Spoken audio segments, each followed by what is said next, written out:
अगर आपका दिल कमज़ोर है तो इस कहानी को यहीं छोड़ दें, क्योंकि इसके बाद आप रात को अकेले सोने की हिम्मत नहीं करेंगे। ये कहानी किसी और की नहीं, बल्कि ये खुद मेरी है।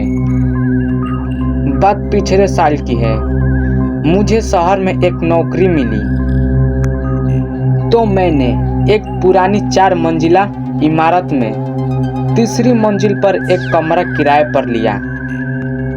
मकान मालिक ने चाबी देते वक्त सख्त एक बात बताई कि समीर, रात 12 बजे के बाद अपने कमरे का दरवाज़ा मत खोलना, चाहे कोई भी बुलाए।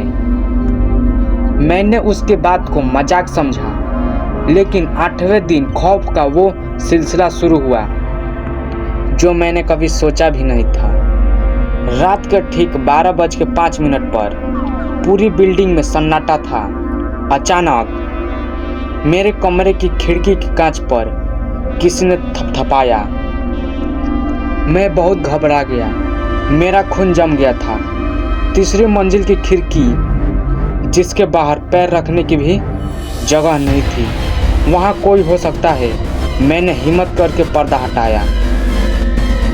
खिड़की के बाहर कोई नहीं था, लेकिन कांच पर कीचड़ से सने 2 इंसानी हाथों के निशान बने हुए थे। उनकी उंगलियां अजीब तरह से लंबी थी और नाखून की जगह काले नुकीले खंजर जैसे निशान बने हुए थे। तभी मेरे पीछे कमरे के कोने से एक ठंडी सरसराहट की आवाज़ आई। ऐसा लगा जैसे कोई बहुत भारी सांसें ले रहा हो। पूरे कमरे में सड़ते हुए मांस की बदबू फैल चुकी थी।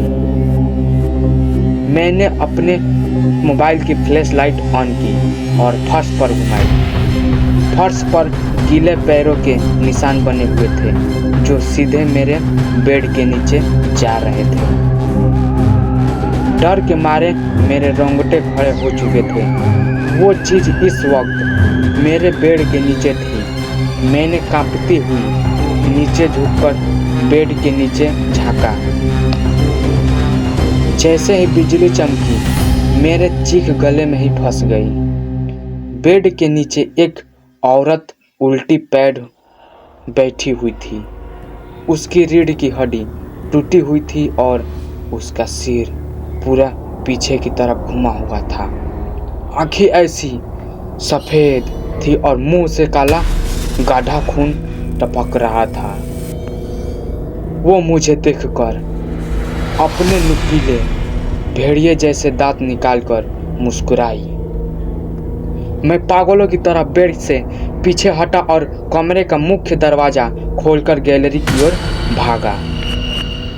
मैं नीचे जाना ही चाहता था कि उसी वक्त सभी बिल्डिंग की लाइट चली गई। पूरा अंधेरा, गहरा धूप अंधेरा।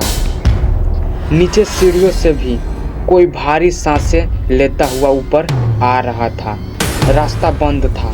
मैं दोबारा अपने कमरे में भागा, दरवाज़ा बंद किया और अंदर से कुंडी लगा ली। मैं दरवाजे से ठीक बैठ गया और रोने लगा।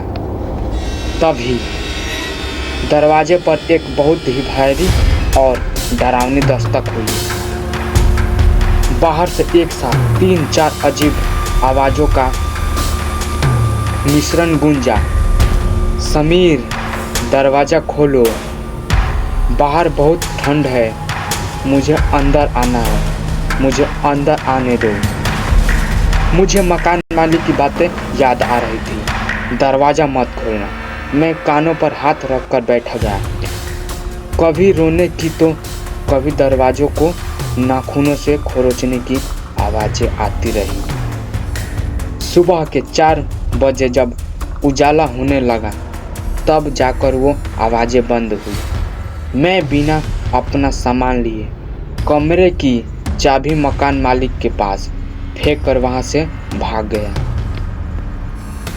जब मैंने मकान मालिक को सब बताया तो उसने कांपते हुए कहा, समीर, तुमसे पहले जो लड़का वहाँ रहता था, उसने एक रात दरवाज़ा खोला था।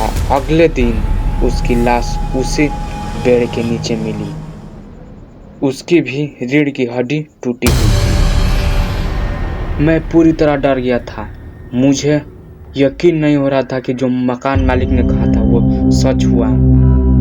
दोस्तों, मैं तो बच गया, लेकिन आज भी जब रात के 12 बजते हैं, मुझे मेरी खिड़की पर वही टिक टिक टिक की आवाज सुनाई देती है।